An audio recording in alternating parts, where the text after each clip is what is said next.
Hello 1 2 3 check.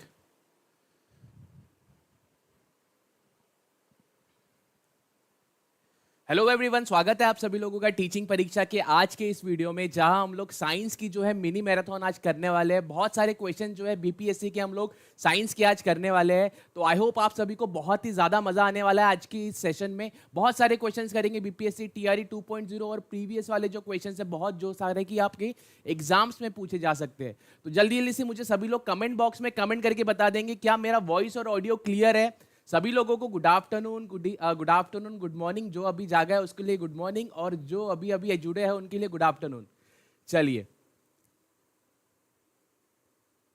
अब शुरुआत करते हैं हमारे सबसे पहले मोटिवेशन कोट के साथ में। Every day is a chance to get better. आपको हर एक दिन जो है, हर एक नया सवेरा जो होता है, आपको एक नया उम्मीद देती है, एक नई उम्मीद देती है अपनी गोल और अपने लक्ष्य की तरफ आप बढ़ सकते हो करके। तो हमेशा जो है, आज अगर कुछ हुआ है तो आपको निराश नहीं होना है। फिर दूसरे दिन फिर से नई शुरुआत होती है, फिर से नया सवेरा आता है और हम लोग जो है हमारे गोल की ओर और एक कदम आगे बढ़ सकते हैं। कभी भी इतनी देरी नहीं होती है। तो आई होप आप सभी लोग रेडी है। जल्दी जल्दी से मुझे कमेंट बॉक्स में कमेंट करके बता देंगे क्या सभी लोग रेडी है सेशन शुरू करने के लिए। जल्दी से कमेंट करके बता दीजिए। चलिए गुड मॉर्निंग, गुड आफ्टरनून सभी को।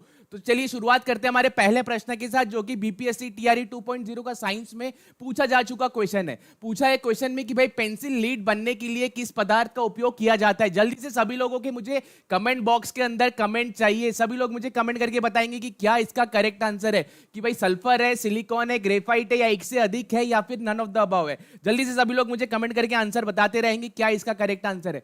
कि भाई पेंसिल जो लीड होती है, पेंसिल जिससे आपने बचपन में हमेशा लिखा होगा, बच्चे लिखते हैं रबर से मिटाते हैं, तो भाई पेंसिल की लीड में क्या इस्तेमाल होता है? इनमें से सल्फर होता है, सिलिकॉन होता है, ग्रेफाइट होता है, या एक से अधिक। जल्दी से सभी लोग कमेंट करते रहेंगे। कमेंट बॉक्स में जो है सभी लोग कमेंट करेंगे। और इस सेशन को आप सभी लोगों को लाइक भी करना है, शेयर भी करना है अपने फ्रेंड्स के साथ, और सब्सक्राइब भी जरूर करना है टीचिंग परीक्षा चैनल को। चलिए बहुत बढ़िया, सभी लोग सी कमेंट आंसर दे रहे, सी ग्रेफाइट, कुछ लोग सल्फर नहीं। चलिए बहुत सारे लोग जो है ग्रेफाइट बोल रहे। जी हाँ, ग्रेफाइट जो है ये आपका करेक्ट आंसर है। क्यों, रीजन है, क्या है बताओ मुझे। ग्रेफाइट किसका अलोट्रोप है, किसका अपरूप कहलाता है? ग्रेफाइट जो होता है हम लोग पेंसिल में इस्तेमाल करते हैं, और ये किसका अपरूप होता है? ये जो है आपके कार्बन का अपरूप होता है। कार्बन का अप्रूफ मतलब अलोट्रोप। हमने बहुत बार बात की है अलोट्रोप की, बहुत बार बात की है। अलोट्रोप क्या होता है, अप्रूफ क्या होता है करके। क्लियर है सभी को? चलिए बहुत बढ़िया। तो चलिए बढ़ते हैं हम लोग हमारे नेक्स्ट क्वेश्चन की ओर। पहले इसके पहले कुछ चीजें हम लोग समझ लेते हैं कि भाई ग्रेफाइट जो होता है, सबसे पहले तो ये पेंसिल बनाने के काम आता है। ठीक है, पेंसिल में इसका जो है कार्बन जो होता है, कार्बन इसमें इस्तेमाल होता है, ये सबसे इंपॉर्टेंट है। इसके बाद अगर मैं बात करूं अलोट्रोप की, तो कार्बन के कौन से अलोट्रोप है एक बार वो भी देख लेते हैं। ग्रेफाइट होता है आपका, डायमंड होता है आपका, जो फुलरीन होता है, ठीक है, बुक मिनिस्टर फुलरीन, ये भी तीन जो है आपके कार्बन के एलोट्रोप है। आपको ये ध्यान रखना है। क्लियर है सभी को? जल्दी जल्दी से कमेंट बॉक्स में मुझे कमेंट करके बताएंगे क्लियर है। चलिए बहुत बढ़िया। लाइक्स का टारगेट है हमारा 500। सबसे पहले सभी को लाइक जरूर करना है। और जिन लोगों को भी लाइक से प्रॉब्लम है, जो लोग बोलते हैं कि भाई क्यों बार बार लाइक करवाते हो, शेयर करवाते हो, सब्सक्राइब करवाते हो, तो उनके लिए मेरे पास एक ही आंसर है। भाई इतनी मेहनत मैं, मेरी बैक टीम जो है पूरी बैक एंड टीम करती है, सभी लोग आपके लिए कंटेंट बनाने के लिए इतनी मेहनत करते हैं। क्या आप एक लाइक नहीं कर सकते हो? अगर आपको एक लाइक बटन दबाने के लिए इतना ही इशू है तो भाई क्यों ही, फिर क्या ही बोलूं मैं आपको, है ना। चलिए अब नेक्स्ट क्वेश्चन की ओर बढ़ते हैं। ये भी जो है आपका बीपीएससी टीआरई 2.0 का साइंस का क्वेश्चन है। पूछा जा चुका क्वेश्चन है कि भाई ये जो फॉर्मूला दिया है, रासायनिक सूत्र दिया हुआ है, Al2O3 2SiO2 और 2H2O, ये किसका रासायनिक सूत्र है आपको बताना है। क्या मोनाजाइट का है, चाइना क्ले का है, सैंड का है, या फिर एक से अधिक, या फिर कोई भी नहीं? जल्दी से कमेंट करके सभी लोग मुझे बताएंगे। जल्दी जल्दी से सभी लोग कमेंट करके बताइए क्या इसका करेक्ट आंसर है। पीआरटी के लिए है क्या क्लास? जी हाँ, ये सभी लोगों के लिए, पीआरटी हो, 6 to 8 हो, 9 10, तो सभी के लिए हम लोग सभी तरीके के क्वेश्चंस कैटर कर रहे हैं।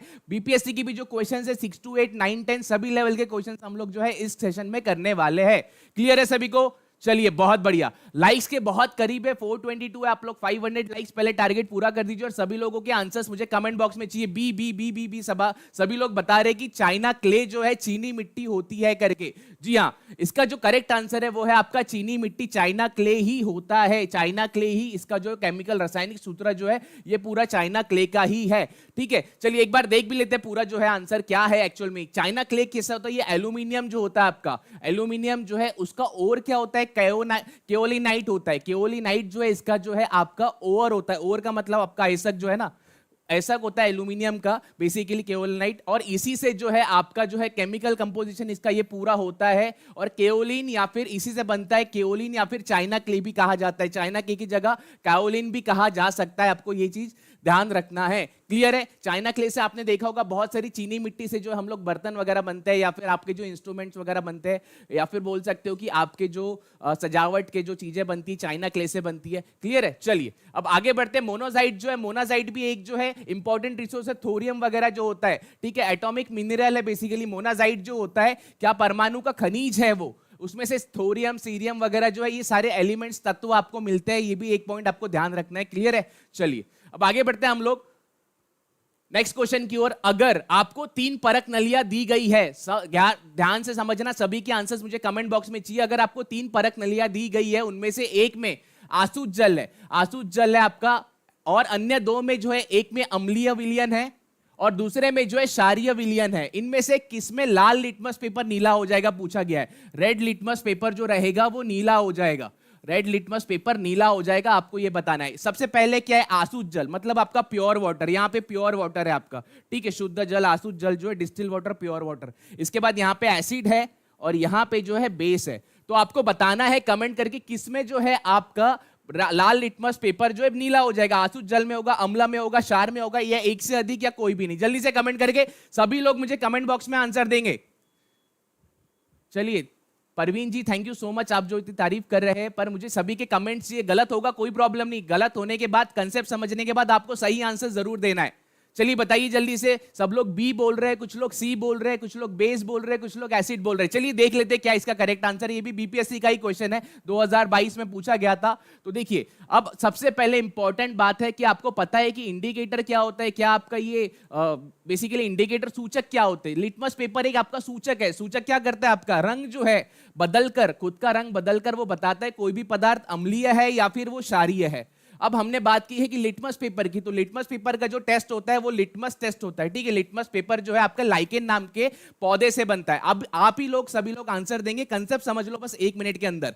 लाइकेन नाम के जो पौधे से बना जाता है लिटमस पेपर, ठीक है। अब जब भी समझ लीजिए ब्लू लिटमस पेपर, आपका नीला वाला लिटमस पेपर जब भी लाल हो गया, नीला लिटमस पेपर जब भी लाल हो गया, इसका मतलब क्या होगा? जब एसिड में आप हाथ डालोगे, आपका हाथ नीला है, एसिड में हाथ डाला तो हाथ जल गया, तो इसका मतलब ये क्या होना चाहिए? ब्लू लिटमस पेपर एसिड में लाल होता है। और वही अगर मैं लाल लिटमस पेपर की बात करूं जो कि दूसरे तरीके का लिटमस पेपर है, तो रेड लिटमस पेपर जब ब्लू होता है, लाल लिटमस पेपर नीला होता है, इसका मतलब वो क्षार में होता है, मतलब कि बेस जब बेस में डाला जाता है तो होता है। देखिए नीला लिटमस पेपर था, लाल हो गया एसिड के अंदर, और वही लाल लिटमस पेपर लिया, बेस में डाला, क्षार में डाला, तो ये नीला हो गया, ठीक है। ये उल्टा होता है। 2 तरीके के लिटमस पेपर होते हैं, एक ब्लू कलर का होता है और एक होता है आपका लाल कलर का। ये 2 तरीके के लिटमस पेपर होते हैं। अब मुझे बताइए कि भाई इसमें से जो है हमने जो समझा, ठीक है, अब न्यूट्रल की भी एक पॉइंट समझ लो कि जब भी न्यूट्रल यानी कि आसुत जल वगैरह रहेगा तो उसमें कोई भी बदलाव नहीं होगा, जिसका पीएच का मान 7 रहता है,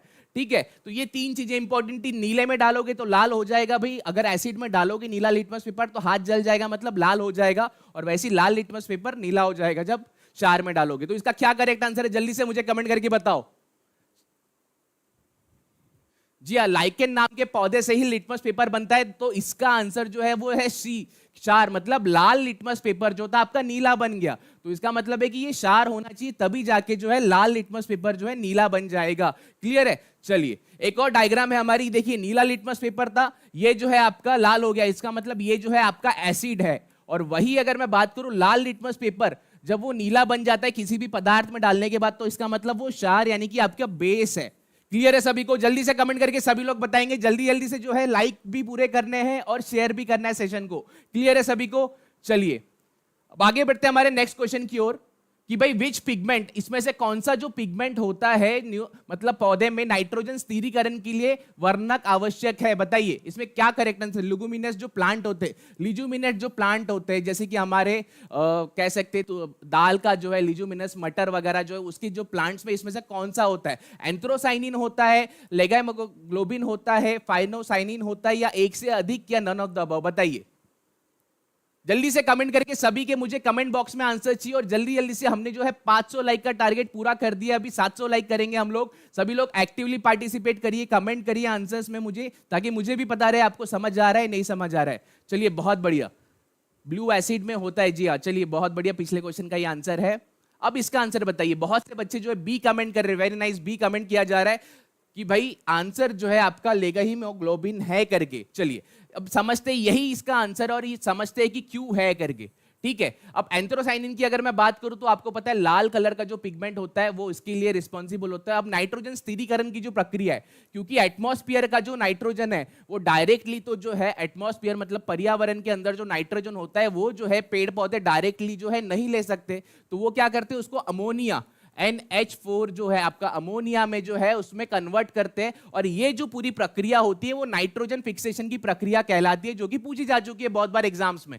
अब इसके लिए जो रिस्पॉन्सिबल है एक बैक्टीरिया होता है आपका, ठीक है, एक बैक्टीरिया होता है जो रिस्पॉन्सिबल होता है, जिसका नाम है राइजोबियम।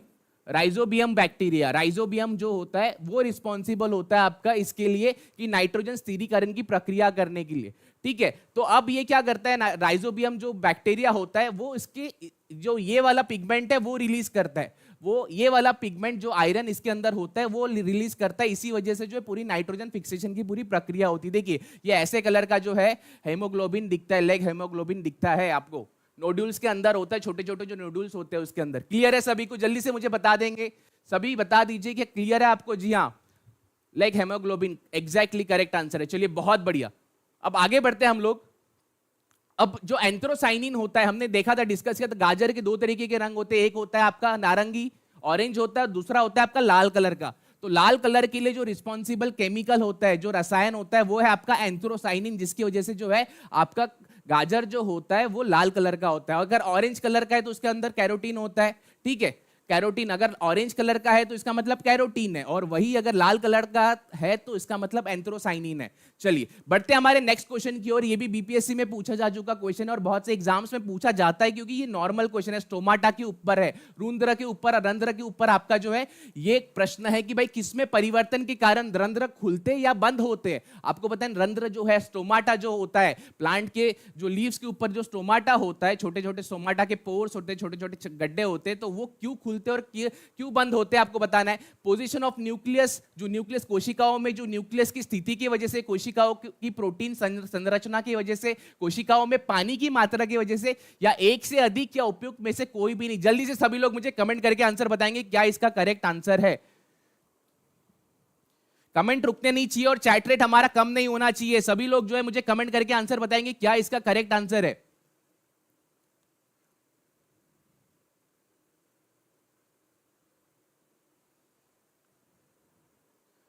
चलिए बहुत बढ़िया।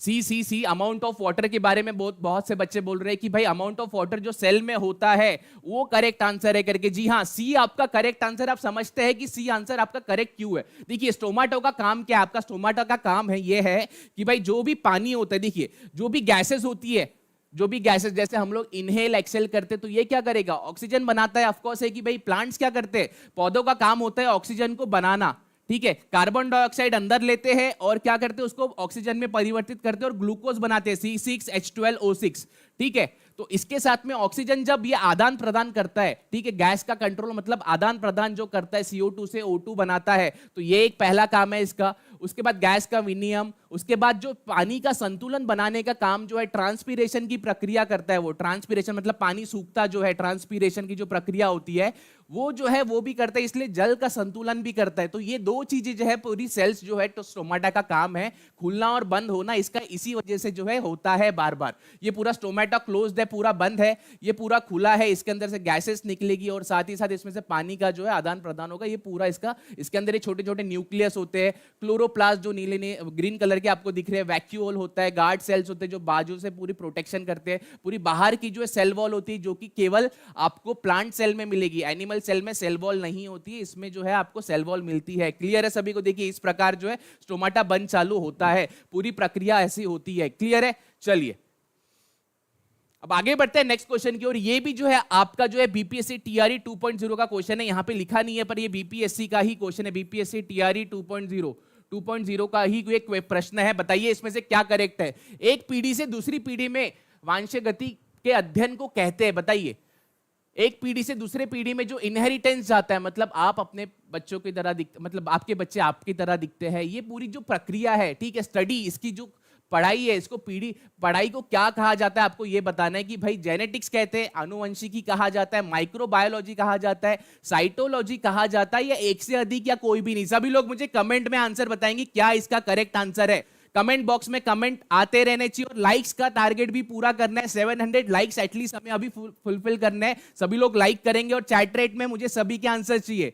चलिए, बहुत बढ़िया, थैंक यू सो मच। हम लोग 789 लाइव है, जल्दी से 1000 लाइव भी पूरे कर देंगे, शेयर भी कर देंगे सेशन को सभी के साथ में। चलिए, बहुत से बच्चे ए जेनेटिक्स बोल रहे हैं, कुछ लोग जो बोल रहे हैं बी बोल रहे हैं, मोस्ट ऑफ द बच्चे जो जेनेटिक्स कह रहे हैं। चलिए, बहुत बढ़िया जी हाँ, आनुवंशिकी, यही जो है इसका सही जो है आंसर है कि भाई एक पीढ़ी से आप दूसरी पीढ़ी तक जो इनहेरिटेंस, मतलब जो भी आपके जो जैसे गुण हैं अपने बच्चों की तरफ जो जाते हैं, तो ये जो है इसकी जो पढ़ाई की जाती है, इसको जेनेटिक्स कहा जाता है।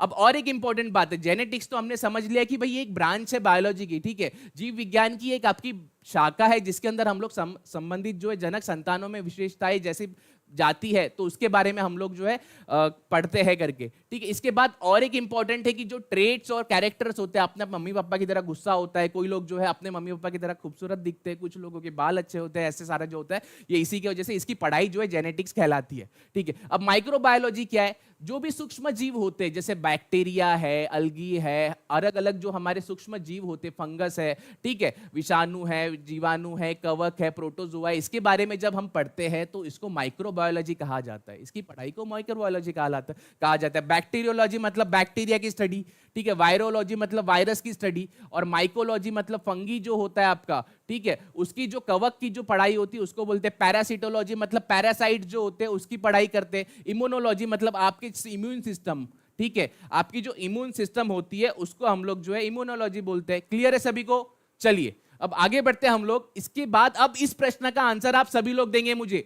सभी लोगों का कमेंट में आंसर चाहिए, उसी से रिलेटेड एक क्वेश्चन डाला है, क्योंकि कंसेप्ट घुमा फिरा के भी पूछा जा सकता है। The process where the characteristics, ठीक है, माता पिता से जो है संतान में जो लक्षणों के पहुंचने की प्रक्रिया को कहते हैं। अब ये पहुंचने की प्रक्रिया को क्या कहते हैं आपको बताना है। वेरिएशन, रूपांतरण कहते हैं, हेरिडिटी आनुवंशिकता कहते हैं, जीन कहते हैं, या एक से अधिक, या नन ऑफ द अबव। सभी के आंसर्स कमेंट बॉक्स में चाहिए। दो चीजें थी, ठीक है, पहली हमने जेनेटिक्स के बारे में समझी, अब इसमें और एक कंसेप्ट है, वो भी आपको समझना है कि क्या होता है करके। चलिए, जल्दी से कमेंट करके सभी लोग मुझे कमेंट बॉक्स में आंसर्स देंगे। बहुत बढ़िया, सभी लोग जो है, कुछ लोग जीन बोल रहे हैं, कुछ लोग बी बोल रहे हैं, बहुत से बच्चे बी बोल रहे हैं। चलिए, बहुत बढ़िया।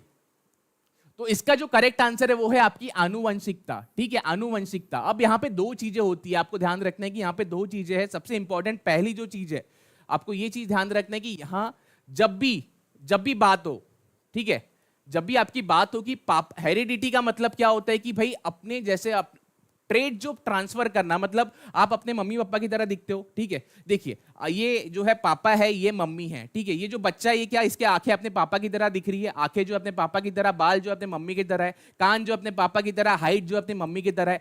तो ये जो प्रक्रिया है, जो ट्रेड ट्रांसफर हो रहे हैं, मतलब एक से दूसरे जो पूरे के पूरे ट्रेड्स ट्रांसफर हो रहे हैं, तो ये जो है पूरी, इसका नाम कहते हैं, इसको हेरिडिटी कहते हैं, हेरिडिटी कहते हैं, हेरिडिटी कहलाता है, या आनुवंशिकता कहलाता है। और इसकी जो पढ़ाई करना, जो भी हम स्टडी करते हैं, तो उसको जेनेटिक्स का भाग कहते हैं, जेनेटिक्स कहा जाता है। क्लियर है ये?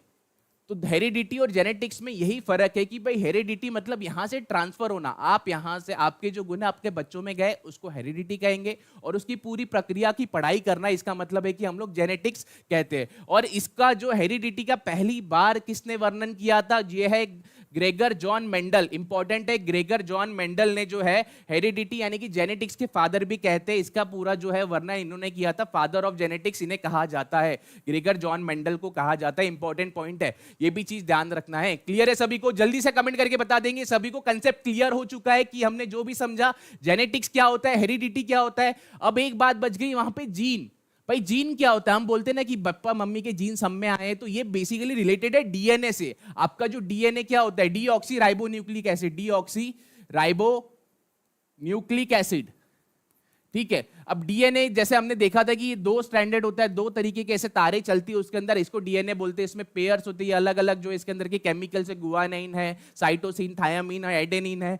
अब इसका जो एक एक पोर्शन होता है इतना, ठीक है, एक एक पार्ट, क्योंकि डीएनए तो ऐसे ऐसे बना होता है, सांप जैसे समझ लो ऐसे ऐसे बना होता है, तो इसका जो एक एक पोर्शन है इसको जीन बोलते हैं, जो भी रेप्लिकेट करता है कि कैसी जो है कैरेक्टरिस्टिक्स होगी, जीन सीक्वेंसिंग बोलते हैं इसको, जीन सीक्वेंसिंग कही जाती है कि ये सीक्वेंस में एक के बाद एक सीक्वेंस में होता है। तो ये डिफरेंस है जीन में, ठीक है, और ये डिफरेंस है आपका डीएनए में। क्लियर है सभी को?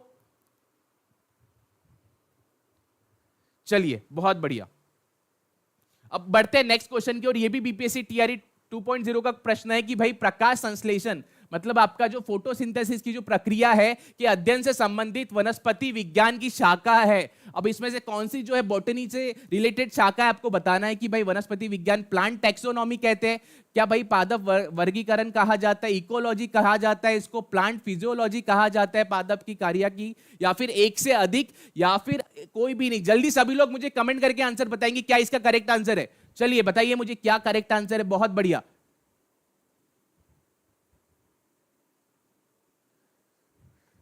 जल्दी जल्दी से सभी लोग। 700 लाइक्स के करीब है यार हम लोग, आपने लाइक नहीं किया, केवल 689 ही लाइक्स है। जल्दी से लाइक कर दो, 1000 लाइक का भी टारगेट हमें पूरा करना है। इतनी मेहनत से हम लोग क्वेश्चंस बनाते हैं, रात रात भर जाके आपके लिए पीपीटी बनाई जाती है। आपका काम है कि आप प्लीज लाइक कीजिए और आप शेयर भी कीजिए सेशन को, जल्दी जल्दी से सभी लोगों के साथ शेयर भी कर दीजिए। बहुत बढ़िया, बहुत से बच्चे C A B बोल रहे हैं, ठीक है। चलिए देख लेते हैं कि क्या इसका करेक्ट आंसर है। देखिए प्लांट फिजियोलॉजी जो है, जो लोग बच्चे सी बोल रहे हैं, ठीक है, पादप जो है फिजियोलॉजी जो है इसको कहा जाता है बेसिकली आपका जो है प्रकाश संश्लेषण से जब अध्ययन होता है तो उसको जो है प्लांट फिजियोलॉजी कहते हैं, क्योंकि ये फिजिकली रिलेटेड है कि भाई फिजिकल चीजें क्या क्या हो रही है। देख लो फोटोसिंथेसिस की प्रक्रिया आपको पता है कि कार्बन डाइऑक्साइड जो है प्लांट लेता है आपका पेड़ पौधे, और ऑक्सीजन और शुगर यानी कि ग्लूकोज होता है, इसको इसी को ग्लूकोज कहा जाता है। C6H12O6 जो है पूरा प्रक्रिया करता है, पानी का इस्तेमाल करता है, पानी जो है आपकी जड़ों से आता है, मिनरल्स वगैरह लेता है, उसके बाद पूरा प्रक्रिया होती है। और ये पूरा प्लांट सेल है जिसके अंदर में क्लोरोप्लास्ट है, उसके अंदर क्या प्रक्रिया हो रही है आपको यहाँ पे दिख रही है कि भाई वाटर आता है, ये सारी चीजें जो है पूरी क्लियर होती है, ठीक है। अब यहाँ पे जो है प्लांट फिजियोलॉजी, जो फोटोसिंथेसिस प्रकाश संश्लेषण की जो हम लोग स्टडी करते हैं, ठीक है, अध्ययन करना, इसी को जो है आप जो है बेसिकली प्लांट फिजियोलॉजी कहते हो। क्लियर है? कार्य की जो है इसी को कहा जाता है। इसमें जो है आप सारी चीजें समझते हो कि कैसे जो है आपका कन्वर्ट हो रहा है फोटोसिंथेसिस प्रकाश संश्लेषण की प्रक्रिया से, कैसी क्या प्रक्रिया हो रही है, कैसे न्यूट्रिएंट जो है कन्वर्ट होते हैं, मतलब खनिज वगैरह जो नीचे से आते हैं, पानी कैसे कन्वर्ट होता है, ये पूरा जो प्रोसेस है स्टडी है उसकी पूरी। क्लियर है? इसके बाद और एक इंपॉर्टेंट जो प्लांट था, प्लांट टैक्सोनॉमी, ठीक है। अब प्लांट टैक्सोनॉमी का मतलब ये है, प्लांट टैक्सोनॉमी मतलब वर्गीकरण। जैसे कि हमने देखा अमीबा, अलग अलग जो इसमें हमने वर्गीकरण किया, किसी में बीज है, किसी में नहीं है, किसी प्लांट में बीज होते हैं, किसी प्लांट में बीज नहीं होते। तो ये जो सारी स्टडी होती है, ठीक है, इसका वर्गीकरण, ठीक है, हम लोग जो है इसको प्लांट टैक्सोनॉमी कहा जाता है। क्लियर है? इसको प्लांट जो है टैक्सोनॉमी कहा जाता है। चलिए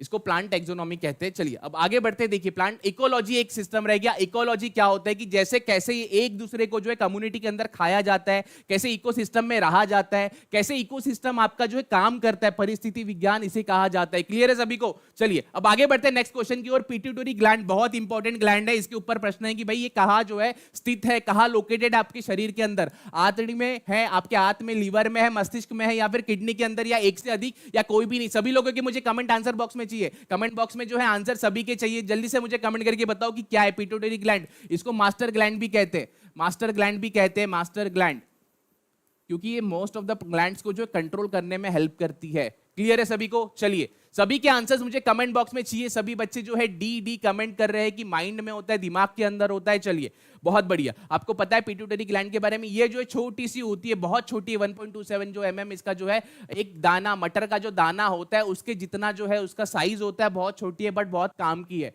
क्लियर है? चलिए तो इसका जो करेक्ट आंसर है वो आपका पिट्यूटरी ग्लैंड जो होती है आपकी ब्रेन के अंदर होती है, मतलब डी जो इसका करेक्ट आंसर है। अब ग्लैंड्स क्या होती है? सबसे पहले तो इंपॉर्टेंट ग्रंथियां आपकी क्या होती है? ग्रंथियां आपको हार्मोन्स जो होती है, ठीक है, हार्मोन का जो है उत्पादन करती है। अलग अलग हार्मोन होते हैं, केमिकल्स होते हैं जो कि आपके शरीर में आपके ग्रोथ हार्मोन्स होते हैं, ठीक है। फीमेल में अलग हार्मोन्स होते हैं, मेल में अलग हार्मोन्स होते हैं, एस्ट्रोजन है फीमेल में, उसके बाद में मेल में टेस्टोस्टेरोन जो ग्रोथ हार्मोन्स होते हैं, एड्रेनलिन जो होता है, अलग अलग जो है हार्मोन्स जो है रिलीज करती है। और पीयूष ग्रंथि जो होती है, ठीक है, पिट्यूटरी ग्लैंड जो होती है, जो ब्रेन के अंदर होती है, हाफ इंचेस के करीबन 1.25 सेंटीमीटर का होता है। 1.25 सेंटीमीटर का डायमीटर मतलब छोटा सा होता है। क्लियर, इसको मास्टर ग्लैंड भी कहते हैं, इंपॉर्टेंट है। ये आपकी पिट्यूटरी ग्लैंड है, छोटी सी आपके मस्तिष्क के अंदर। चलिए, ये रही आपकी पिट्यूटरी ग्लैंड।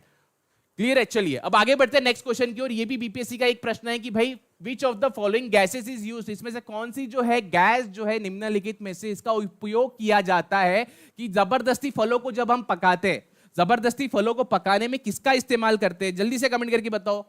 फलों को जबरदस्ती पकाने के लिए किसका? इथेन का इस्तेमाल करेंगे, इथिलीन का करेंगे, मिथिलीन का करेंगे, या एक से अधिक, या कोई भी नहीं? सभी लोग कमेंट बॉक्स में कमेंट करके बताएंगे मुझे क्या इसका करेक्ट आंसर। लाइक्स कम नहीं होने चाहिए, जल्दी से हमें 1000 लाइक का भी पूरा टारगेट करना है। चलिए बहुत बढ़िया, 1000 लाइव के हम लोग बहुत ही ज्यादा करीब है। 958 हमारे पास लाइव है। प्लीज आप लोग शेयर भी कीजिए सेशन को ताकि ज्यादा से ज्यादा लोग देखें। चलिए बहुत बढ़िया। अब अगर इथेन की बात करें, देखिए आपने अक्सर देखा होगा आजकल जो है बहुत सारे लोग जो है आर्टिफिशियल तरीके से, ठीक है, कृत्रिम तरीके से, मतलब क्या करते हैं कि कच्चे फलों को पका देते हैं। जैसे टमाटर है, पक गया, जल्दी से इंजेक्शन लगा दिया, या फिर क्या करते हैं गैसेस रिलीज करते हैं, उसके अंदर रख देते जाके जल्दी पके ताकि जल्दी मुनाफा हो। ठीक है, आजकल लोग वैसे करते हैं। आजकल तो मतलब आर्टिफिशियल पत्ता गोभी भी बनाते हैं, ठीक है, आजकल सभी अंडे भी जो है आर्टिफिशियल बनाए जाते हैं, हमको पता नहीं चलता बट सारी चीजें होती है। तो इसे कैसे जो है ये पकाने का जो तरीका है ये क्या है? फ्रूट्स को जब पकाते तो किस तरीके से? तो इथिलीन जो है, ये गैस जो है आपकी जो है इसका इस्तेमाल किया जाता है। कौन सी गैस होता है? इथिलीन जो है आपका इसका इसमें इस्तेमाल किया जाता है।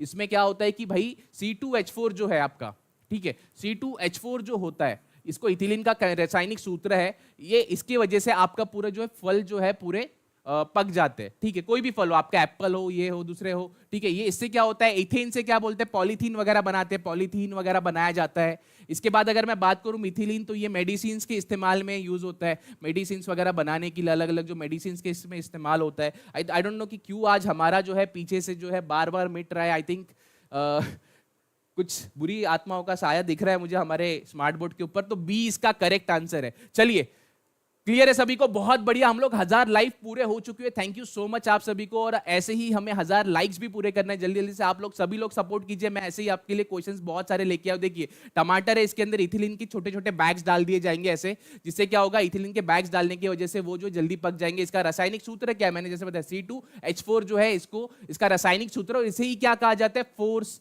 राइपनिंग फ्रूट, मतलब फोर्स राइपनिंग मतलब कहलाते हैं इसको। ठीक है, इथिलीन गैस होती है बेसिकली, ये केमिकल फॉर्मूला उसका आपने देख लिया। अब ये क्या करता है, क्या है, फ्रूट पकते कैसे, ये सबसे इंपॉर्टेंट है।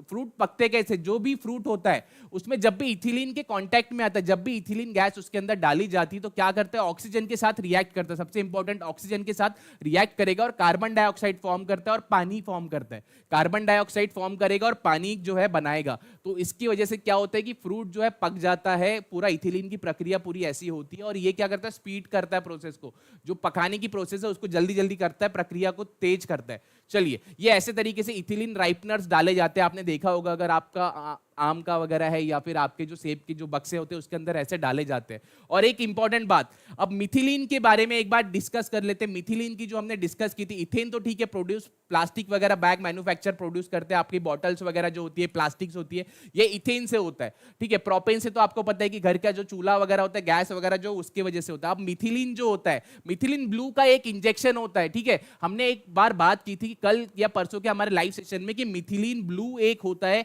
इंपॉर्टेंट वाला इंजेक्शन। इससे बनता है मेथेमोग्लोबिनेमिया। मेथेमोग्लोबिनेमिया जो एक बीमारी है, ठीक है, ये जो है जिससे, जो कि आर्सेनिक से होता है। ठीक है, आर्सेनिक अगर आपके पानी में है तो उसकी वजह से आपको ये बीमारी होगी। तो इसको ट्रीट करने के लिए आपका मिथिलीन ब्लू जो है इसका इस्तेमाल किया जाता है। देखिए अलग अलग जो डिसीजेस जो मेटल की वजह से होते हैं, ठीक है, धातु अलग अलग धातुओं की वजह से, तो मर्क्यूरी की वजह से क्या होता है, मिनीमाता डिसीज होता है। कैडमियम की वजह से आपका इटाई इटाई होता है। लीड की वजह से, ठीक है, एनेमिया होता है। आर्सेनिक की वजह से हमने देखा था मेथेमोग्लोबिनेमिया होता है। ठीक है, ब्लैक फुट डिसीज भी कहा जाता है। और नाइट्रेट की वजह से आपका ब्लू बेबी सिंड्रोम होता है। ये पूरे के पूरे मेटल, अलग अलग जो मेटल्स होते हैं, ठीक है, अगर आपने ज्यादा तरीके पानी के अंदर पी लिया तो इससे ये दिक्कत होगी। क्लियर है सभी को? चलिए बहुत बढ़िया, ये भी एक इंपॉर्टेंट टेबल था, इसी वजह से मैंने आपके लिए यहां पे डाल दिया है। चलिए अब आगे बढ़ते हैं कि जर्मन सिल्वर जो होता है, जर्मन सिल्वर के अंदर क्या क्या इंक्लूडेड होता है? कॉपर और जिंक होता है, जस्ता होता है, ठीक है, कॉपर होता है, फेरस होता है आपका, और जिंक होता है, जस्ता होता है, या फिर आपका कॉपर, जिंक और निकेल होता है, या कॉपर, टिन और लीड होता है? बताइए जल्दी से, मुझे बताइए क्या क्या इसके अंदर इंक्लूडेड होता है। सभी के आंसर्स मुझे कमेंट बॉक्स में चाहिए। जल्दी से सभी लोग कमेंट कर देंगे क्या इसका करेक्ट आंसर है। कमेंट रुकने नहीं चाहिए और चैट रेट हमारा कम नहीं होते रहना चाहिए। सभी लोगों को कमेंट करना है, भले ही आपका गलत हो कोई प्रॉब्लम नहीं, बट आपको जो है सभी को आंसर्स कमेंट बॉक्स में कमेंट करते रहने हैं। चलिए बहुत बढ़िया, अब आगे बढ़ते देख लेते। सी बोल रहे हैं बहुत से बच्चे, जी हाँ, इसका जो करेक्ट आंसर है वो है सी, कॉपर, जस्ता और निकेल जो है तीनों का इस्तेमाल किया जाता है। ये देखिए आपका जो जर्मन सिल्वर होता है, ठीक है, इसके अंदर कॉपर 60% होता है, जिंक जो जस्ता आपका 20% होता है, निकेल जो है 20% होता है। ये पूरा बर्तन वगैरह, मूर्तियां वगैरह जो बनाई जाती है, ठीक है, इसके इस्तेमाल में आता है। अब इसके बाद जो बाकी है एक बार वो भी डिस्कस कर लेते हैं। जो मिश्र धातु है आपके एलॉयज जो होते हैं, ठीक है, बाकी जो एलॉयज उसके बारे में भी एक बार देख लो। पीतल जो है आपका, कॉपर और जिंक, बहुत बार पूछा जा चुका है बीपीएससी में, बहुत बार पूछा जा चुका है। अब मुझे बताओ, अगर मैं कॉपर, ठीक है, जिंक की कोटिंग करूं, जिंक की कोटिंग करूंगा, ठीक है, आपके लोहे पर, तो इसको क्या कहते हैं बताइए? लोहे पर जिंक की कोटिंग को क्या कहते हैं? इसका भी आंसर मुझे कमेंट बॉक्स में बता दो, क्योंकि बहुत बार एक प्रश्न भी पूछा जा चुका है। क्या प्रक्रिया कही जाती है जिंक की जब कोटिंग करते हैं? जिंक, मोल्टन जिंक जो होता है उसकी कोटिंग करते हैं, तो उसको क्या कहा जाता है? ये भी मुझे बता दीजिए जल्दी से कमेंट में। अगर मैं ब्रॉन्ज की बात करूं, ब्रॉन्ज क्या होता है? कॉपर और टिन का जो है मिश्रण होता है। सोल्डर जो होता है, जो हम सोल्डर करते हैं, दो वायर को सोल्डर करना होता है, तो उसमें क्या होता है? टिन होता है और लीड होता है, ठीक है। और वही गन मेटल की बात करूं जिससे बंदूकें वगैरह बनाई जाती है, आर्मरीज, तो ये कॉपर होता है, टिन होता है और जिंक, तीनों मिक्स होता है। क्लियर है? चलिए, सिर्फ निकेल की जब बात आएगी तो आपको ध्यान रखना है, निकेल जो है आपका जर्मन सिल्वर के अंदर उपस्थित होता है। क्लियर है सभी को? चलिए, गैल्वेनाइजेशन, जी हाँ, गैल्वेनाइजेशन की प्रक्रिया कहते हैं। जब भी जिंक की कोटिंग होती है, जिंक की कोटिंग होती है आयरन पे, ठीक है, तो इसको क्या कहते हैं? गैल्वनीकरण, गैल्वेनाइजेशन, गैल्वेनाइजेशन की पूरी प्रक्रिया कहते हैं। क्लियर है सभी को? गैल्वेनाइजेशन, ये वीए था बीच में, गैल्वेनाइजेशन की प्रक्रिया कहते हैं। क्लियर है? चलिए बहुत बढ़िया। अब जल्दी से 1000 लाइक भी पूरे करने हैं आप लोग, 1000 लाइव हो पूरे, बट 1000 लाइक्स भी जल्दी से ही हम लोग कंप्लीट कर लेते हैं। चलिए अब आगे बढ़ते हैं नेक्स्ट क्वेश्चन की ओर। यहां पे आपको आंसर दिख रहा है, मैं हटा देता हूं। चलिए अब बताइए, जिंजर जो आपका अदरक होता है, ठीक है, जब भी सर्दी होती है मम्मी अदरक का रस देती है, ठीक है, तो अदरक जो होता है एक अंडरग्राउंड स्टेम कहा गया है, भूमिगत तना, ठीक है, अंडरग्राउंड स्टेम, एवं जड़ नहीं है। क्योंकि बताइए, एक रूट नहीं है बट जड़ है। क्यों बताइए? इसका क्या मतलब है? इट स्टोर्स फूड, मतलब ये खाद्य सामग्री का भंडारण करता है। इसमें गाहट एवं पर्व होते हैं, या फिर इसमें क्लोरोफिल की कमी होती है, या एक से अधिक, या कोई भी नहीं। जल्दी से मुझे बताओ इसका क्या करेक्ट आंसर है। बीपीएससी टीआरई 2.0 का ये प्रश्न है। अदरक जो हम लोग हर एक इसमें खाते हैं, ठीक है, डालते चाय में, डालते, जिसको चाय पसंद है चाय में अदरक डाला जाता है। सर्दियों में क्या करते हैं? अदरक का रस पीते हैं, ठीक है, जल्दी से सर्दी वगैरह जो है आपका गले की खराश ठीक हो जाती है। बहुत बढ़िया। चलिए सभी लोग मुझे कमेंट करके बताएंगे क्या इसका करेक्ट आंसर है। ए बी सी डी क्या होता है? इसका करेक्ट आंसर क्या है? क्यों इसे जो है भूमिगत तना कहते हैं? भूमिगत तना मतलब स्टेम कहा जाता है, ना कि आपका रूट, ना कि आपका रूट, ठीक है, रूट नहीं कहते इसको, जड़ नहीं कहा जाता। जल्दी से बताओ क्या इसका करेक्ट आंसर है। सभी लोग बी आंसर दे रहे हैं भाई, सभी बी ही दे रहे हैं, कुछ लोग डी आंसर दे रहे हैं, बहुत बढ़िया, कुछ लोग डी दे रहे हैं, कुछ लोग बी बोल रहे हैं। जल्दी से बताओ क्या करेक्ट आंसर है। चलिए देखते क्या है। अब आपका जो अदरक होता है, अदरक हो या फिर आपका आलू हो, अदरक के साथ में आलू भी अगर मैं बात करूं, ठीक है, आलू या फिर ले लो आप पोटैटो, पोटैटो, ये दोनों जो है आपके तने हैं भूमिगत, क्योंकि ये भूमिगत मतलब इसके अंदर होते, जमीन के अंदर जो है ये होते हैं, बेसिकली वहां से निकाला जाता है, इसके अंदर रूट्स होते हैं, ठीक है। तो ये एक स्टेम होता है, जड़ नहीं होती, रूट नहीं होता है, ठीक है। तो अब इसमें क्या होता है, इसके अंदर खाद्य का संरक्षण सामग्री बिल्कुल होता है इसके अंदर भाई। अदरक के अंदर देखिए खाद्य की सामग्री होती है। अब ये अदरक जो है आपका ऐसा रहेगा, कई कई नोट्स होंगे, कई इंटर नोट्स होंगे, थोड़े से जो है गाठ है वह पर्वत दोनों भी होते हैं इसके अंदर। जी हाँ, ये भी इसका करेक्ट आंसर है। बट अगर मैं सी की बात करूं, इट लैक्स क्लोरोफिल, ये भी पॉइंट एकदम सही है, वरना हरे कलर का होता है, इसके अंदर क्लोरोफिल नहीं होता। ये देखिए अदरक कौन सा हरे कलर का है, ये तो भाई अलग कलर का है, ब्राउन कलर का है, तो ये नहीं है करेक्ट आंसर। तो इसका मतलब अगर मैं आंसर में देखूं, दो अगर सही है तो उपयुक्त में से एक से अधिक जो है आपका डी जो है करेक्ट आंसर होना चाहिए, डी इसका करेक्ट आंसर होना चाहिए। क्लियर है आप सभी को? More than one of the above. सभी लोगों को कंसेप्ट क्लियर हो गया कि क्यों है भाई ये, ठीक है, इंटरनोड है, इसके बीच में नोड है, सामग्री को ये करता है। एक बार चलो स्लाइड में भी समझ लेते हैं। देखिए फूड आइटम जो होते हैं, आपका जो कैरेट है आपका, ठीक है, मूली है, गाजर है, स्वीट पोटैटो है आपका, और टर्निप वगैरह जो होता है, टैपियोका वगैरह जो होते हैं, ये जो सारे फूड आइटम्स है। बट इसमें से जो पोटैटो और जिंजर जो है आपके इंपॉर्टेंट, पोटैटो आपका आलू और आपका अदरक जो है, ये जो है स्टेम्स है, ठीक है, ये आपके तने होते हैं, ना कि वो आपके जड़ होते हैं। बस ये इंपॉर्टेंट बात है, आपको ये चीज ध्यान रखनी है। बाकी अगर पत्तों की बात करूं तो पत्ते कौन से हम लोग खाते हैं, स्पिनच वगैरह खाते हैं, पालक है, सलाद पत्ता है, पत्ता गोभी है, हम लोग ये सब खाते रहते हैं। देखिए ये भी जो है आपके रूट्स होते हैं, ये जो गाजर वगैरह है ये पूरे रूट्स होते हैं, इसके ऊपर छोटे छोटे रूट्स होते हैं, इसी वजह से इसको रूट्स कहा जाता है। और ये जो दो है ये सिर्फ स्टेम है। चलिए अब आगे बढ़ते हैं हम लोग।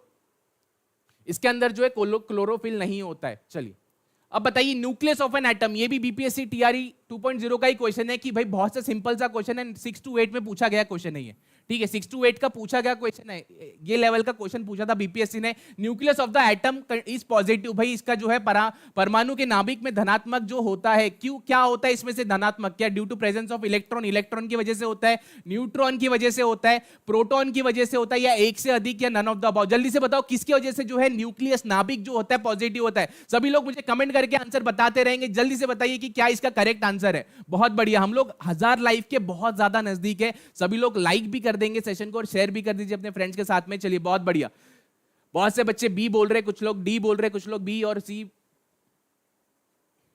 बहुत से बच्चे सी बोल रहे हैं आंसर, बहुत बढ़िया।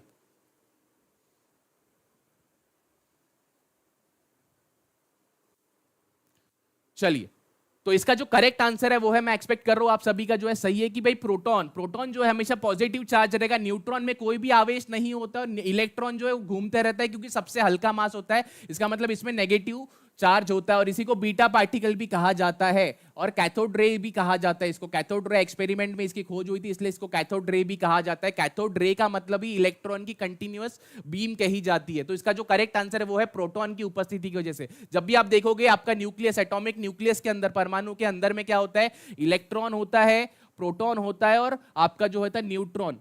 प्रोटॉन और न्यूट्रॉन जो है ये न्यूक्लियस के अंदर होता है, जो अंदर जो न्यूक्लियस होता है उसके अंदर होता है। प्रोटॉन पॉजिटिव होता है, न्यूट्रॉन में कुछ नहीं होता, और ये नेगेटिव होता है, घूमते रहता है। चलिए ये पूरा आपका जो है स्ट्रक्चर है। अब ये भी हमने समझ लिया, इलेक्ट्रॉन की खोज जो है जे थॉमसन ने की थी, प्रोटॉन की जो खोज थी वो 1990 रुदरफोर्ड ने की थी, और न्यूट्रॉन की खोज जेम्स चैडविक ने की थी। जेम्स चैडविक ने जो है आपकी न्यूट्रॉन की खोज की थी। अब बहुत से बच्चे, पिछले कमेंट में मैंने देखा था कि बच्चों ने कहा है कि सर आपने जो है गोल्डस्टेन का नाम क्यों नहीं लिया जब प्रोटॉन का नाम लिया। गोल्डस्टेन ने भी तो उसकी खोज की थी, बट उसने खोज नहीं की थी, उन्होंने सिर्फ ये बताया था कि भाई कैनल रेस कुछ पॉजिटिव जो है वहां पे होते हैं पॉजिटिव, बट उन्होंने कुछ भी उसके बारे में नहीं बताया था। जब वो गोल्ड फॉइल नाम का कोई एक्सपेरिमेंट कर रहे थे तो उसमें उन्होंने ऑब्जर्व किया था कुछ तो भी पॉजिटिवली चार्ज पार्टिकल्स है, बट उसका जो नामकरण, बाकी जो सारी चीजें थी वो अर्नेस्ट रुदरफोर्ड ने की थी। इसी वजह से इसके डिस्कवरी का जो पूरा पूरा श्रेय है इनको जाता है, इनको जाता है, ना कि उनको। उन्होंने, किसी ने बता दिया कि हाँ भाई वहां पे कुछ तो भी है, तो इसका मतलब ये नहीं कि उन्होंने डिस्कवरी की, उन्होंने जो है बाकी उसके ऊपर रिसर्च किसने की थी, रुदरफोर्ड जी ने की थी पूरी, की हाँ बताया कि ये प्रोटॉन है, पॉजिटिवली चार्ज है, न्यूक्लियस के अंदर होता है। इसी वजह से जो जिन्होंने भी कमेंट बॉक्स में मुझे कहा था कि सर इसकी खोज तो इन्होंने की थी, नहीं, गोल्डस्टेन ने नहीं की थी, ये बेसिकली आपकी रुदरफोर्ड ने की थी। क्लियर है सभी को? आई होप सभी को क्लियर है। ये कंफ्यूजन बहुत से बच्चों के दिमाग में था, इसी वजह से मैंने ये आज ये पॉइंट आपको बता दिया यहाँ पे। चलिए, और आवेश की बात करूं तो सबसे जो पॉजिटिव आवेश किसमें होगा, नेगेटिव इसमें होता है, पॉजिटिव जो है हमारा प्रोटॉन में होता है, नेगेटिव न्यूट्रॉन में। और सबसे कम द्रव्यमान जो है आपको याद रखना है, हमेशा ध्यान रखना है कि न्यूट्रॉन का होता है सबसे कम द्रव्यमान। क्लियर है? चलिए अब बताइए कि स्लाइडिंग और रोलिंग फ्रिक्शन के ऊपर बात करते हैं, निम्नलिखित में से कौन सा सबसे कम जो है घर्षण उत्पन्न करता है, सबसे लीस्ट, सबसे कम घर्षण उत्पन्न करेगा, सबसे कम। ये भी बीपीएससी का क्वेश्चन है। स्लाइडिंग फ्रिक्शन है, रोलिंग फ्रिक्शन है, स्टैटिक फ्रिक्शन है, या more than one of the above, या एक से अधिक। देखिए मैं बीपीएससी के क्वेश्चन जरूर करा रहा हूं, बट क्यों करा रहा हूं, क्योंकि अलग अलग जो है सारे ही कंसेप्ट हम लोग इसमें कवर करेंगे, कि आगे जाके भी अगर वैसे ही क्वेश्चन पूछे जाए तो आपको बहुत ज्यादा हेल्पफुल होंगे। सारे ऑप्शंस को भी हम लोग एक्सप्लोर करेंगे। ठीक है, जल्दी से कमेंट बॉक्स में बताओ इसका क्या करेक्ट आंसर है, किसमें सबसे कम फ्रिक्शन होता है। जल्दी से मुझे सभी के आंसर चाहिए, किसमें सबसे कम फ्रिक्शन होगा।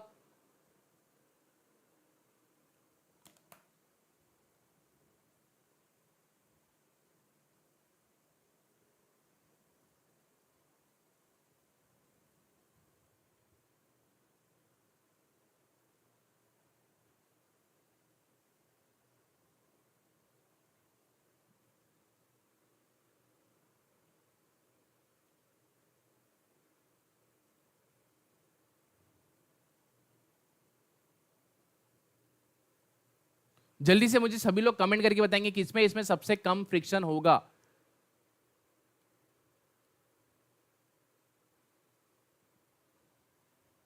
चलिए बहुत बढ़िया।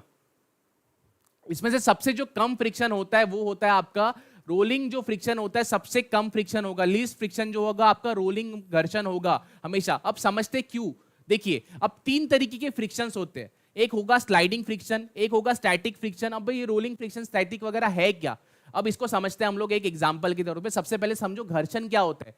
जब भी आप किसी चीज को जो है आप ढकेलते हो या फिर आप फोर्स करते हो, ठीक है, किसी एक सरफेस, मतलब दो सरफेस है यहाँ पे, देखिए ये नीचे का एक सरफेस है, नीचे की जमीन है आपकी, ठीक है, उसके ऊपर यहाँ पे आप जो है इस बक्से को ये कर रहे हो, तो दो सरफेसेस अलग अलग आ गए, एक ऊपर का एक दूसरा आ गया। तो जैसे ही आप फोर्स करोगे, यहां से धक्का मारोगे किसी चीज को, मैं स्मार्ट बोर्ड का धक्का मारूं तो आगे साइड से कुछ ना कुछ रोकता है, वो फ्रिक्शन फोर्स होता है। आगे साइड से वो क्या करेगा, मुझे रोकेगा, फोर्स ऑफ फ्रिक्शन ऐसे एक्ट करता है। और मोशन अगर ये साइड में आपका, तो फोर्स ऑफ फ्रिक्शन ये साइड में रिवर्स अपोजिट डायरेक्शन में रहेगा, ठीक है। तो ये जो पूरा होता है ये फोर्स ऑफ फ्रिक्शन यानी घर्षण बल कहा जाता है इसको, ठीक है। जब भी दो सरफेसेस एक दूसरे के ऊपर रब करते हैं, ठीक है, रब करते हैं, तो इसको फोर्स ऑफ फ्रिक्शन। अब ये फ्रिक्शन क्या होता है, देखो आपको पता नहीं होगा, बट जब भी आपको लगता है कि ये तो सिंपल सिंपल सतह है, बट इसके अंदर क्या होता है, जब भी दो सरफेसेस होते हैं, एक सरफेस और दूसरा सरफेस, नीचे की जमीन है और ऊपर का बक्सा है, इसके बीच में अगर आप यहां पे देखो तो ऐसे खद्दड़ खद्दड़ जो है ना, क्रीस्ट और स्ट्रफ्स होते हैं, ऐसा खरदूड़ापन होता है। ये खरदूड़ा रफ सरफेस की वजह से जो फ्रिक्शन का जो है फोर्स लगता है, क्योंकि वो अपोज करता है जाने के लिए, ठीक है, रोकता है, ठीक है। तो तीन तरीके के फ्रिक्शन है। सबसे पहला स्टैटिक फ्रिक्शन। स्टैटिक का मतलब है कि भाई स्टैटिक फ्रिक्शन मतलब जगह पे अगर कोई चीज है, ये स्मार्ट बोर्ड ऐसा है, उसको मुझे जगह से धक्का मारना है, तो मतलब ये हो गया स्टैटिक फ्रिक्शन। इसमें सबसे ही ज्यादा, इसमें मोशन ही नहीं है, सबसे ज्यादा जो है, जैसे कोई अगर सपोज खड़ा है, उसको अगर धक्का मारना, सबसे ज्यादा धक्का लगेगा, ठीक है। कोई दौड़ रहा है, उसको मैं धक्का मारूं तो वो जल्दी जाके गिर जाएगा, ठीक है। तो वैसे ही जो है रोलिंग, जो नो मोशन, इसमें कोई भी मोशन नहीं, इसी वजह से ये सबसे जो है इसमें सबसे ज्यादा फ्रिक्शन होता है, सबसे ज्यादा फ्रिक्शन इसमें होता है। उसके बाद स्लाइडिंग फ्रिक्शन, जो पहले से थोड़ा सा मूव कर रहा है, थोड़ा चल रहा है, उसको धक्का मारना सिंपल है, तो मतलब ये पहले से ही थोड़ा मूव कर रहा है, तो इसकी वजह से इसमें जो है स्लाइडिंग फ्रिक्शन कहते हैं इसको। ये दूसरा है, सबसे ज्यादा इसमें रहेगा, उससे कम इसमें रहेगा। और रोलिंग फ्रिक्शन मतलब कि भाई अगर गोला है और ये रोल कर रहा है, ठीक है, इसमें तो और कम फ्रिक्शन होता है, मतलब सबसे कम जो फ्रिक्शन होता है वो रोलिंग फ्रिक्शन होता है। अगर मैं ऑर्डर की बात करूं, सबसे ज्यादा किसमें है, सबसे ज्यादा इसमें है, सबसे ज्यादा इसमें, सबसे ज्यादा इसमें है, सबसे ज्यादा इसमें होता है, उसके बाद जो है इसमें होता है, और उसके बाद इसमें होता है। देखिए सबसे कम इसमें रोलिंग फ्रिक्शन, इसी वजह से इसका जो आंसर है आपका सी था। क्लियर है सभी को? चलिए बहुत बढ़िया। इसका जो आंसर था आपका बी रोलिंग फ्रिक्शन था, सी नहीं था, रोलिंग फ्रिक्शन था। चलिए अब आगे बढ़ते हैं। अब इसका आंसर मुझे सभी का आंसर चाहिए भाई। सभी लोग मुझे कमेंट करके आंसर बताएंगे इसका क्या करेक्ट आंसर है, बताइए। Which one of the following is correct? Increasing मतलब कि भाई बढ़ते क्रम में लगाना है कि कौन सा जो फ्रिक्शन है सबसे ज्यादा है, रोलिंग, स्टैटिक या स्लाइडिंग फ्रिक्शन। बताओ जल्दी से कमेंट करके, सभी लोग मुझे आंसर देंगे क्या इसका करेक्ट आंसर है। जल्दी से सभी लोग मुझे कमेंट करके आंसर बताएंगे क्या इसका करेक्ट आंसर है।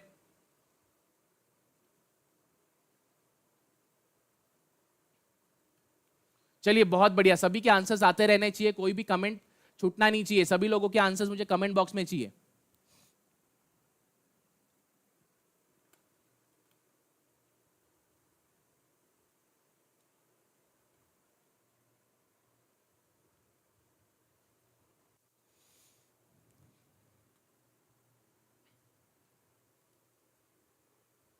बहुत बढ़िया, B B B C C B B C C बोल रहे सभी लोग जो है। जी हाँ, देखिए कम से ज्यादा मतलब सबसे पहले इंक्रीजिंग मतलब सबसे पहले कम किस में था, उससे ज्यादा किस में, और सबसे ज्यादा किस में रहेगा, हमें ऐसे क्रम में लगाना है। तो सबसे कम जो होता है वो रोलिंग में होता है, उसके बाद होगा स्लाइडिंग में, और उसके बाद स्टैटिक में। बहुत से बच्चों ने जिन्होंने आंसर दिया है बी, वो सही है। जी हाँ बहुत बढ़िया, सभी के आंसर जो है बहुत बढ़िया, सभी के आंसर सही है। जो जिन लोगों ने जो है बी आंसर दिया हुआ है, रोलिंग फ्रिक्शन। क्लियर है? चलिए ये रहे आपके फ्रिक्शन का पूरा जो है, रोलिंग फ्रिक्शन क्या होता है, और ये पूरा आपका जो डायग्राम हमने समझा था, ठीक है। अब स्टैटिक में क्या होता है, ये ग्राफ होता है बेसिकली। अब आपको टाइम और जब आप फोर्स को ग्राफ जब समझते हो कि स्टैटिक फ्रिक्शन में सबसे ज्यादा पहले स्टैटिक धक्का मारने के लिए बहुत जोर लगाना पड़ता है, उसके बाद जब स्लाइडिंग में एक बार मोशन में आ गया तो वो मूव होते रहता है। क्लियर है? वो मूव होते रहता है। चलिए अब आगे बढ़ते हैं हम लोग हमारे नेक्स्ट क्वेश्चन की ओर। निम्नलिखित में से कौन सा कण आवेश रहित है? आवेश रहित है आपको ये बताना है कमेंट करके। अल्फा कण है, इलेक्ट्रॉन है, प्रोटॉन है, या न्यूट्रॉन है, या फिर एक से अधिक, या कोई भी नहीं। जल्दी से सभी लोग मुझे कमेंट करके आंसर बताएंगे क्या इसका करेक्ट आंसर है। जल्दी से बताओ कि क्या इसका करेक्ट आंसर है।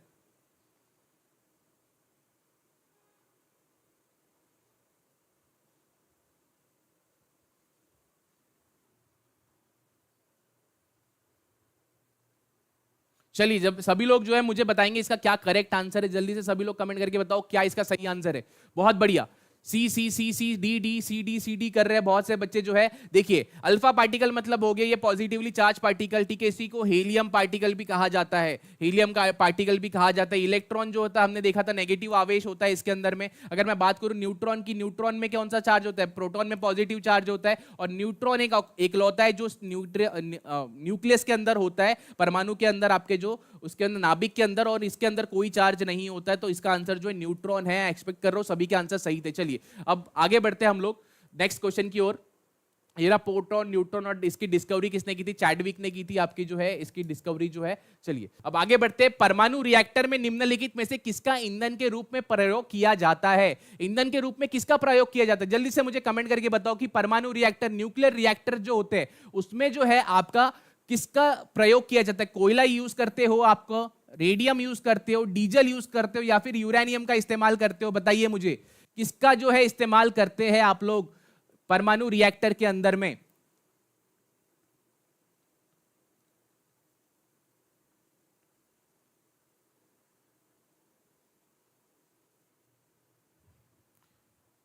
चलिए बहुत बढ़िया, बहुत बढ़िया, यूरेनियम यूरेनियम यूरेनियम कह रहे हैं। जी हाँ, देखिए इसका जो करेक्ट आंसर है वो है आपका यूरेनियम जो है, यूरेनियम जो है 235 का जो इस्तेमाल किया जाता है, यूरेनियम 235 जो होता है इसका इस्तेमाल करते हैं आप लोग जो है न्यूक्लियर रिएक्टर के न्यूक्लियर पावर प्लांट के अंदर में। और आप प्लूटोनियम का भी इस्तेमाल करते हो। इसके अलावा अगर आपको प्लूटोनियम, प्लूटोनियम जो कि एक रेडियो एक्टिव मटेरियल है, इसका 239 मतलब 239 जो इसका बेसिकली, ठीक है, वो यूरेनियम 235 और यूरेनियम प्लूटोनियम 239 का आप लोग इस्तेमाल करते हैं जब भी आपको न्यूक्लियर रिएक्टर्स में इस्तेमाल करना होता है। पावर प्लांट जनरेट करते हो आप लोग, जो इलेक्ट्रिसिटी जनरेट करते हैं, ठीक है। और इसको अगर कंट्रोल में करना है मॉडरेटर के तौर पे, मॉडरेटर मतलब होता है कि जब भी इसका जो रिएक्शन कंट्रोल करना होता है तो उसमें हैवी वाटर जो होता है, हैवी वाटर का इस्तेमाल करते हैं, ये भी ध्यान रखना, ठीक है, पावर इलेक्ट्रिसिटी जनरेशन में। क्लियर है सभी को पॉइंट? चलिए बहुत बढ़िया, आप लोगों ने 1000 लाइक्स भी पूरे कर दिए, थैंक यू सो मच सभी का। और बढ़ते हम लोग हमारे जो है नेक्स्ट, देखिए न्यूक्लियर फिशन की प्रक्रिया होती है, मतलब टूटना। यूरेनियम 235 के ऊपर जब भी न्यूट्रॉन को मारा जाता है, न्यूट्रॉन को बम्बार्डमेंट बोलते हैं, ये पूरी प्रक्रिया न्यूक्लियर रिएक्शन कहलाती है। न्यूक्लियर फिशन मतलब टूटना, न्यूक्लियर फ्यूजन मतलब होता है कि एक साथ जुड़ना, ठीक है। न्यूक्लियर फिजन, न्यूक्लियर फ्यूजन दो तरीके से जो है आपके न्यूक्लियर टाइप्स है। और इसमें अगर यूरेनियम 235 में जब भी न्यूट्रॉन आता है तो एनर्जी रिलीज होती है, ब्लास्ट होता है, एनर्जी रिलीज होगी। छोटे एलिमेंट में वो टूटेगा, ठीक है, लाइटर एलिमेंट में टूटता है। और ऐसे ही तरीके से एनर्जी जो है कंटिन्यूसली रिलीज होती रहती है, अलग अलग तरीके से रिलीज होती है। इसको न्यूक्लियर फिशन कहा जाता है, नाभिकीय विखंडन कहा जाता है। ये पूरी प्रक्रिया होती है, ठीक है। चलिए अब एक और इंपॉर्टेंट न्यूज आप सभी लोगों के लिए, जो लोग भी है बीपीएससी टीआरई 3.0 के लिए जो प्रिपेयर कर रहे हैं, अभी जो है आपके लिए एक बहुत ही सुनहरा ऑफर है कि टीआरई 3.0 के बहुत सारे जो कोर्सेज है अब वो कम कर दिए गए, उसकी प्राइसिंग आपके लिए बहुत अफोर्डेबल कर दी गई। जैसे पीआरटी 500 में है, जनरल स्टडीज 400 में है। आप जो है इसके साथ में आपको रिवीजन बैच भी मिल रही है, और सपनों वाली जो क्लास थी वो भी इसके अंदर इंक्लूडेड मिलेगी आपको। ये आपका पूरा कोर्स है, ठीक है। इसके अंदर में आपको 600 में आप मैथ साइंस 6 to 8 9 10 600 में ले सकते हो। और अगर कॉम्बो का कोई भी पैक लेते हो, एसएसटी तो 750, और बाकी हिंदी कॉम्बो लोगे तो 750। अगर नॉर्मल लेते हो 6 to 8 तो आपका जो 600 में रहेगा। बट अगर आपको केवल और केवल रिवीजन बैचेस जो आज से शुरू हो चुकी है, ठीक है, आज से, आज का पहला दिन है जो शुरू हो चुकी है, अगर वो लेना है तो आपको 300 में मिलेगा, और आपको कॉम्बो जो है 449 में मिलेगा केवल। क्लियर है सभी को? क्लियर है पॉइंट सभी को? जल्दी से मुझे कमेंट करके बताओ कैसा लगा आपका सेशन, और मजा आ रहा है नहीं आ रहा है? जल्दी से मुझे सभी लोग आंसर करके बताएंगे।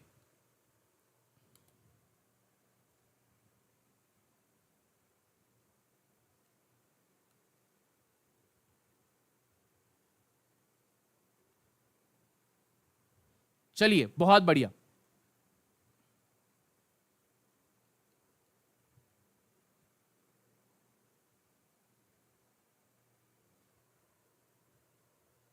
अब आपके लिए जो है एक और क्वेश्चन जो है मैंने डाला हुआ है। अब इसका आंसर जो है मुझे सभी लोग जो है कमेंट बॉक्स में देंगे, मुझे यहां पे नहीं चाहिए चैट बॉक्स में। ये आज का हमारा लास्ट क्वेश्चन था, हम लोग मिलेंगे हमारे नेक्स्ट क्लास में। बट उसके पहले आपको जो इसका आंसर जो है आपको मुझे कमेंट बॉक्स के अंदर देना है, ना कि चैट बॉक्स के अंदर। आज का जो सेशन था यही तक था, बट इसके जो आंसर है आप सभी लोग मुझे कमेंट बॉक्स के अंदर देंगे। जैसे ही ये सेशन में बंद करूंगा उसके बाद होना चाहिए साधारण नमक जो होता है आपका। साधारण नमक को क्या कहते हैं? सोडियम क्लोराइड कहते हैं, सोडियम नाइट्रेट कहते हैं, अमोनियम क्लोराइड कहते हैं, कैल्शियम क्लोराइड कहते हैं। है आपको इसका आंसर मुझे कमेंट बॉक्स के अंदर देना है। आज का सेशन हमारा यही तक था। आई होप आप सभी को बहुत अच्छा लगा होगा। जिसका भी जो भी कमेंट है, जो भी डाउट्स, आप प्लीज मुझे कमेंट बॉक्स के अंदर पूछिए, मैं वहां पे रिप्लाई भी देता हूं। आपने अगर देखा हो पहले भी प्रीवियस वाले जो सारे वीडियोस थे उसमें रिप्लाईज भी देता हूं, और साथ ही साथ आपके कमेंट जो भी रहेंगे डाउट्स में नेक्स्ट सेशन में क्लियर करता हूं। तो सेशन में बिल्कुल मुझे कमेंट बॉक्स में बताइए सेशन कैसा लगा आपको, और कोई भी क्वेरीज अगर डाउट्स है तो बिल्कुल आप वहां पे बताइए, मैं आपको क्लियर करके दूंगा। आई होप आपका आज का जो सेशन है आपको अच्छा लगा होगा। हम लोग जो है इससे बड़ी मैराथन जो है 2 घंटे की मैराथन बिल्कुल एक बार जो है पूरा करेंगे कल या परसों। मैं इसको पूरा मैनेज करता हूं, तो वैसे तब तक के लिए हम लोग सभी लोग मिलेंगे। तब इसका जो आंसर है मुझे आप लोग कमेंट बॉक्स के अंदर देंगे, ना कि ये चैट बॉक्स के अंदर। आई होप आप सभी को अच्छा लगा होगा आज का session. Thank you so much everyone. मिलते हैं हमारे नेक्स्ट सेशन के अंदर। तब तक के लिए आप सभी के लिए bye, good day and all the best. आप रिवीजन बैचेस भी अगर है तो आप बिल्कुल परचेस कीजिए। रिवीजन बैचेस हो रही है, बहुत ही इंटरेस्टिंग है। सभी लोगों को परचेस करना है, बिल्कुल परचेस कर सकते हो टीचिंग परीक्षा के ऐप पर आकर।